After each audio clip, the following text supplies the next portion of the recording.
Bonsoir à tous. Et comment ça va dans ce confinement qui se traîne comme l'hiver qui s'épaissit, qui ne semble pas vouloir partir? Je suppose que ça peut aller, puisque vous êtes encore là. D'ailleurs, depuis mars dernier, j'ai remarqué chacun sa petite méthode pour survivre, pour tenir. Mais il faut bien le reconnaître tout de même, on ne serait pas grand-chose sans eux, sans les artistes. Parce qu'en fait, les derniers qui réussissent à nous déconfiner, à réveiller le tigre qui est en nous, ce sont bien les artistes. Le dessinateur et auteur de BD, Olivier Taduc, est l'invité de LCR ce soir.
Voilà, quelques secondes magiques dans l'atelier, dans l'antre même de Olivier Taduc. Bonsoir Olivier, on est ravi de vous recevoir ce soir. Des images signées, je le dis quand même, Jean-Michel Ponzio. Voilà, c'est l'heure de, on dit quoi, l'heure de la conclusion pour la série Chinaman. Le réveil du tigre, c'est ça le dernier album qui vient de sortir à Air Libre, co-signé avec Serge Letendre. On l'attendait. Et en même temps, c'est le dernier. Donc, à la fois, on est content et on est triste. C'est sadique quand même ce que vous faites, non? C'est vrai, c'est vrai. En fait, pour moi, c'était compliqué de revenir avec un tome 10 après toutes ces années d'interruption sur la série Oui, c'est vrai Chinaman. qu'il y a eu un trou de plus de 10 ans quand même. Oui, Ouais. de 13 ans 13 ans, précisément. c'était 2007 le dernier. Ouais, Ouais. exactement. Et même presque 18. Ah ouais, le temps Pardon, passe. 14, pas 14, 14 ans. Oui, le temps file. En fait, non. Et puis j'avais envie, malgré tout, une dernière fois, de revenir sur cet univers et de retrouver le personnage de Et Chinaman. pourquoi? Parce que c'est celui qui m'a le plus accompagné, en Ouais. fait. C'est cette série-là que j'ai rêvé faire, en fait, Mhm. depuis très très longtemps. Vraiment, fin des années 80, j'avais déjà en tête de faire cette série-là et Ouais. que j'ai ensuite proposé à Serge Letendre. Parce que suite à un voyage aux États-Unis, j'avais vu dans un musée à San Ouais. Francisco, À San Francisco, le musée de la petite Chine ou le musée en de tout la cas, vie chinoise? un musée qui retraçait la vie des immigrants chinois. Ouais. Et ça m'a donné vraiment l'envie de faire une bande dessinée qui soit à la fois un western et un western un peu atypique. Ouais, qui a commencé, effectivement, vous l'avez dit, il y a très longtemps, dans les années 90. On va voir d'ailleurs la première couverture. C'était aux Humanoïdes Associés à l'époque. Maintenant, vous êtes chez Dupuis, mais voilà, la première couverture Alors, ouais, c'est Chen Long, je crois, Oui, le Chen personnage Long, principal. exactement. C'est vrai qu'il est inspiré d'un acteur du film Les Sept Samouraïs. On va dire que physiquement, j'avais besoin d'une référence Ouais. concernant un Bah, acteur qui vieillit au fur et à mesure des années. c'est pas Et mal comme référence. c'est un acteur super que film. j'adore. Ouais. Effectivement, dans Les Sept Samouraïs, il est superbe. Ouais. Il cabotine à mort, mais il est superbe. Comment on se sépare, parce que là c'est un petit peu le cas, on va parler de l'histoire du réveil du tigre, mais comment on se sépare d'un personnage qu'on aime tant? Parce qu'on va plus le voir, si j'ai bien compris. C'est vrai. C'est un petit deuil pour vous? C'est un vrai déchirement, mais d'un autre côté, j'avais envie de finir en beauté, quoi. D'avoir une vraie conclusion, un véritable feu d'artifice, de mettre tout ce que j'avais, tout le savoir que j'ai accumulé pendant toutes ces années au niveau du dessin, de la narration, du travail de scénariste, parce que j'ai effectivement coécrit toutes ces histoires avec Serge Letendre. Ouais. J'avais envie de le mettre dans un récit de longue haleine, une vraie conclusion, et surtout de rester dans un ton très crépusculaire, très, très noir. Ouais. Je C'est sais vrai pas, que est-ce que c'est dû à mon âge? Je sais pas. Mais en tout cas, c'est les récits qui me touchent, moi, vous êtes personnellement. habillé tout Ouais. en noir, donc Voilà. vous devez aimer Non, ça, c'est quoi. vrai, c'est vrai. Non, mais parce qu'il y a des films qui m'ont accompagné toute ma jeunesse, que j'ai adoré. Par exemple? Par exemple, Impitoyable ou même Ouais. La Horde Sauvage. Ouais. ou un film moins connu qui s'appelle Hombre, un film de Martin Rint des années 60 avec Paul Newman. Donc déjà les westerns. Exactement, j'ai toujours été un fan de western. Mais pourquoi ça? Parce qu'on pourrait croire que c'est un peu démodé les westerns. Voilà, ça faisait fantasmer les jeunes il y a plus de 40 ans. Mais aujourd'hui, pourquoi le western? Aujourd'hui, j'en sais rien. Ça nous Moi, je dit quoi? raconte des histoires que j'ai envie de raconter Ouais. ou que j'aurais eu envie de lire, voilà. Mhm. Et c'est vrai que moi, j'ai vécu à une époque où on passait beaucoup de westerns à la télévision, donc ça fait partie des plaisirs que Ouais. j'avais à m'évader. Je sais pas, j'ai toujours été fasciné par l'idée qu'on prenne un cheval et puis on Ouais. se retrouve dans la nature et qu'on parte comme ça à l'aventure. Tiens, puisque vous parlez de cheval, vous adoriez, comme tout le monde en fait, hein, Maurice notamment. Exactement. Parce qu'on dit toujours que pour un dessinateur, dessiner un cheval qui bouge, évidemment, c'est très compliqué. Vous l'avez appris un petit peu en regardant les dessins de Maurice? J'ai tout appris avec Maurice, en Ah fait. ouais? Oui, après, oui, effectivement, j'ai complexifié les choses, mais ça a été pour moi une introduction au dessin. J'ai copié des dessins de Maurice. J'avais un livre qui m'avait été offert quand j'étais petit, où il y avait la possibilité de recopier, mais avec des pointillés. Il y avait des pointillés qui représentaient le dessin qui était juste à côté, et Ouais. ça permettait de copier au plus juste le dessin de Maurice. Et donc j'ai Ah. appris comme ça. J'ai appris à dessiner des chevaux grâce à Jolly Jumper. J'ai appris à dessiner les bottes, à dessiner les éperons, à dessiner des selles, voilà. Et après, bien sûr, Après, on trouve son style, ouais. voilà, après j'ai découvert d'autres dessinateurs comme Giraud, Herman, Ouais, bien sûr. Blanc-Dumont, enfin tous ces gens qui ont fait ce que le western est devenu en tant que Comment classique. on crée, Olivier, tu as dit que comment on trouve sa patte? Je voudrais qu'on voit deux planches colorées, parce qu'il y a un travail sur la couleur aussi très important chez vous, mais voilà, comment on trouve son style?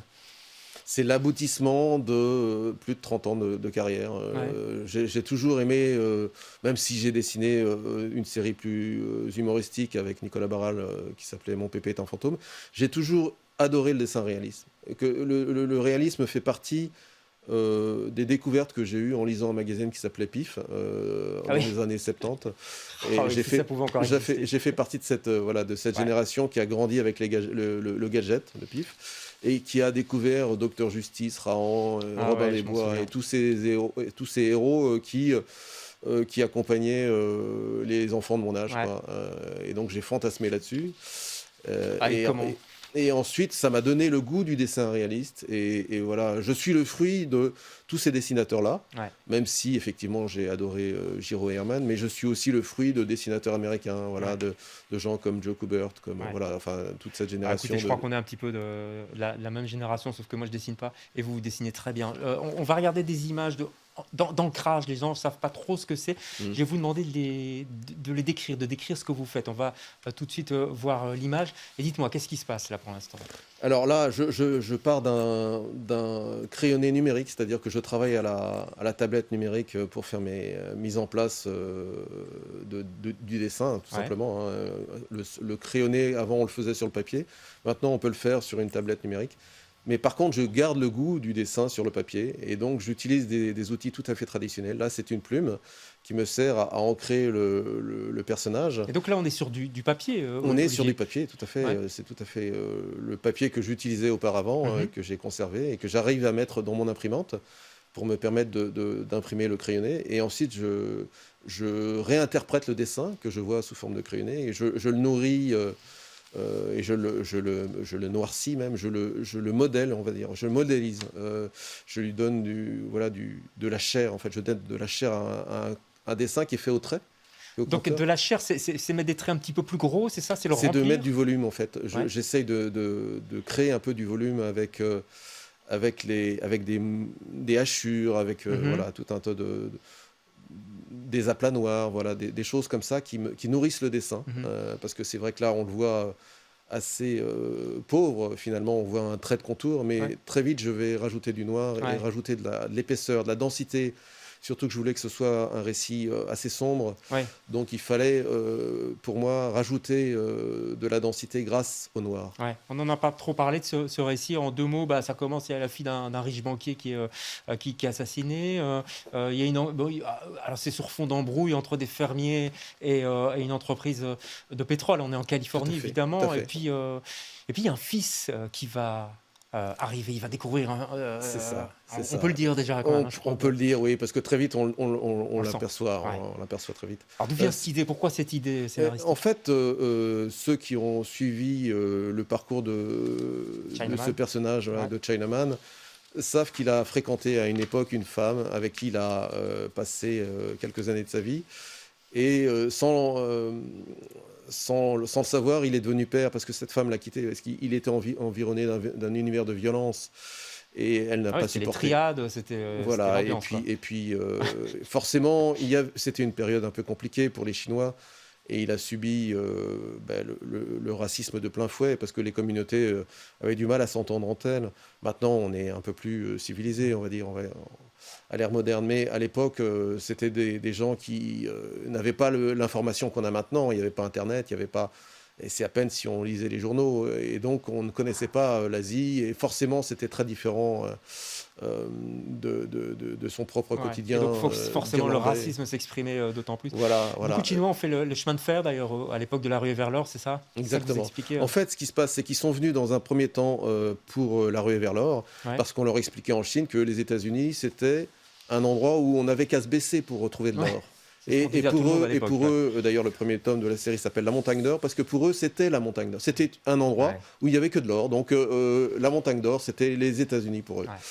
Et très vite, ils ont déchanté, parce qu'ils se sont aperçus que ce n'était pas du tout le cas. Et surtout, ils ont dû entrer en conflit avec les gens qui étaient déjà en place. Ouais. Il y avait des prospecteurs blancs d'origine américaine, enfin Ouais. irlandaise éventuellement, ou enfin bref, toutes les vagues d'immigration de l'Europe qui ont défilé et qui eux aussi ont voulu leur part du trésor. Et ils se sont forcément marchés les uns sur les autres. Et Ouais. il y a eu beaucoup d'altercations. Voilà. Et ça c'est ouais, Et ensuite, ils ont effectivement participé à la construction du chemin de fer. voilà, c'est le fond historique, hein, de toute cette histoire de Chinaman qui ressort d'ailleurs. Dupuis ressort, c'est assez sympa, c'est l'intégrale de Chinaman, donc depuis la Montagne d'Or. Je vais les montrer tous, voilà. Ce sont des superbes intégrales pour lesquelles j'ai en partie refait des couvertures à la Magnifique aquarelle. couleur, ouais. À l'aquarelle. C'est des couleurs directes. Ouais. Ouais. Et c'est chez Dupuis. Et puis, je vous rappelle le dernier, Le Réveil du Tigre, c'est la collection Air Libre. Chouette collection, pas Une mal quand très même. très belle collection. C'est un honneur pour nous, Ouais. Serge et moi, de faire partie de cette collection avec Le Réveil du Tigre. Ouais. Un mot, on n'a plus beaucoup de temps. Votre coup de cœur absolu, vous, c'est Batman Year One. Oui, Batman. C'est pour moi, ça a été une source d'inspiration extraordinaire et qui m'a permis de trouver le ton et la forme pour raconter Chinaman. Ok. Ah ben, on ira relire ça, lire C'est ou relire. les prémices de la bande dessinée moderne, le renouvellement du comics en tout cas. Merci Olivier Taduc d'être passé chez nous et puis bon retour chez vous à Paris. On se retrouve quant à nous demain avec un autre invité. Bonsoir.